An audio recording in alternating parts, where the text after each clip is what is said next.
मत्ती 14 अध्याय। यूहन्ना बपतिस्मा देने वाले की हत्या।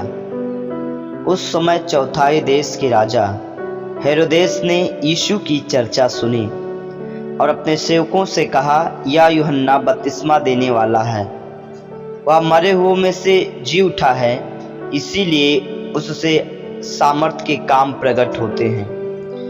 क्योंकि हेरोदेस ने अपने भाई फिलिप्पुस की पत्नी हेरोदेसियस के कारण यूहन्ना को पकड़ाकर बांधा और जेल खाने में डाल दिया था, क्योंकि यूहन्ना ने उससे कहा था कि उसको रखना तेरे लिए उचित नहीं है। इसलिए वह उसे मार डालना चाहता था, पर लोगों से डरता था, क्योंकि सारे लोग यूहन्ना बपतिस्मा देने वाले को भविष्यद्वक्ता मानते थे। पर जब हेरोदेस का जन्मदिन आया तो हेरोदेस की बेटी ने उत्सव में नाच दिखाकर हेरोदेस को खुश किया। इस पर उसने शपथ खाकर वचन दिया, जो कुछ तू मांगेगी मैं तुझे दूंगा। वह अपनी माता के उकसाने से बोली, यूहन्ना बपतिस्मा देने वाले का सिर थाल में यहीं मुझे मंगवा दे। राजा दुखी हुआ, पर अपनी शपथ के और साथ बैठने वालों के कारण आज्ञा दे दी कि दे दिया जाए, और उसने जेल खाने में लोगों को भिजवाकर यूहन्ना का सिर कटवा दिया और उसका सिर थाल में लाया गया और लड़की को दिया गया, जिससे वह अपनी माँ के पास ले गई। तब यूहन्ना के चेले आए और उसके शव को ले जाकर गाड़ दिया और जाकर यीशु मसीह को समाचार दिए। 5000 लोगों को खिलाना। जब यीशु ने यह सुना तो वह नाव पर चढ़कर वहां से किसी सुनसान जगह को एकांत में चला गया।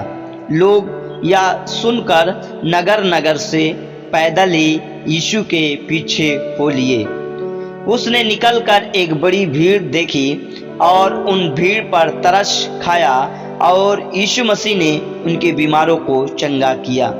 जब सांझ हुई तो उनके चेलों ने यीशु के पास आकर कहा, यह सुनसान जगह है और देर हो रही है, लोगों को विदा किया जाए कि वे बस्तियों में जाकर अपने अपने लिए भोजन मोल लें। पर यीशु मसीह ने चेलों से कहा, उनका जाना अवश्य नहीं, तुम ही उन्हें खाने को दो। चेलों ने यीशु मसीह से कहा, यहाँ हमारे पास 5 रोटी और 2 मछलियों को छोड़ और कुछ नहीं है। यीशु उनसे कहा, उनको यहाँ पर मेरे पास ले आओ। तब उसने लोगों को घास पर बैठने को आज्ञा दी और उन 5000 5 रोटियों और 2 मछलियों को लिया और स्वर्ग की ओर धन्यवाद किया और रोटी तोड़कर चेलों को दी, और चेलों ने लोगों को सब खाकर तृप्त हो गए। तो चेलों ने बचे हुए टुकड़ों से भरी हुई 12 टोकरियां उठाई और खाने वाली स्त्रियों और बालकों को छोड़कर 5000 पुरुष के लगभग थे। यीशु का पानी पर चलना। तब उसने तुरंत अपने चेलों को नाव पर चढ़ने के लिए विवश किया कि वे उससे पहले पार चले जाएं। जब तक वह लोगों को विदा करे, वह लोगों को विदा करके प्रार्थना करने को अलग पहाड़ पर चला गया, और सांझ को यीशु मसीह वहां अकेला था। उस समय नाव झील के बीच लहरों से डगमगा रही थी, क्योंकि हवा सामने की थी।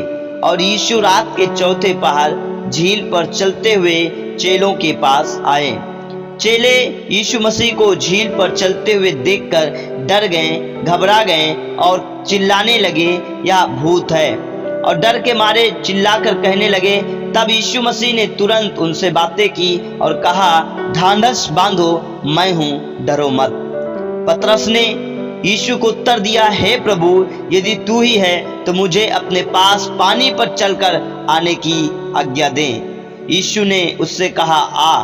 तब पतरस नाव पर से उतरकर यीशु के पास जाने को पानी पर चलने लगा, पर हवा को देखकर डर गया, और जब डूबने लगा तो चिल्लाकर कहा, हे प्रभु, मुझे बचा।